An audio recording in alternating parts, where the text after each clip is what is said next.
Greetings, everyone, and welcome to another edition of History in Flames, where we cover history and history-related topics. My name is Mike Smith, and today we are on location at the beautiful Bicentennial Chapel located on Redstone Arsenal in Huntsville, Alabama.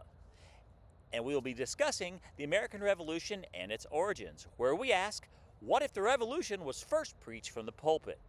I propose our first patriots used Scripture, especially Exodus, to sacralize resistance, and according to James P. Byrd, this shaped motivation, recruitment, and moral clarity.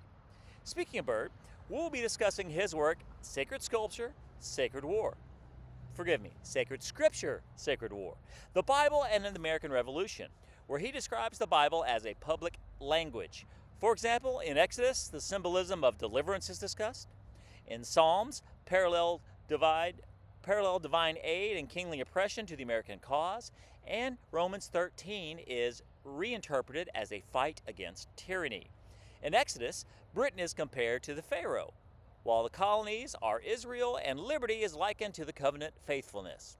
The results of the comparisons is narrated as a provincial duty for the faithful, not just a mere policy dispute. In Harry Stout's The New England Soul, Preaching and Religious Culture in Colonial New England, he describes sermons as a weekly mass medium of the era, seeing ministers as cultural translators, fasting days, artillery sermons, and chaplains' lessons of Scripture as call to actions, giving the cause discipline, morale, and legitimacy. For example, he writes, sermons taught that resisting unjust rulers was obedience to God's higher law. And speaking of religion, we're going to talk more about Ruth Bloch's essay, Religion and the Ideological Change in the American Revolution, in the William and Mary Quarterly.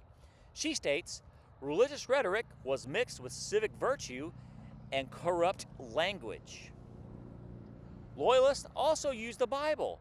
For example, a stricter reading of Romans 13, yet patriot ideas proved more mobilizing in wartime context, emphasizing deliverance and consistency. Now, why does this matter? Historians once overemphasized the Enlightenment rationalism. Byrd and others show religion's casual role. Strategic effect, it means shared story is a shared sacrifice. To understand 1776, read Exodus, and the Patriots did. History as a covenant and a calling. So, that's what I have for you today. Thank you for joining with me. Have a great and blessed day.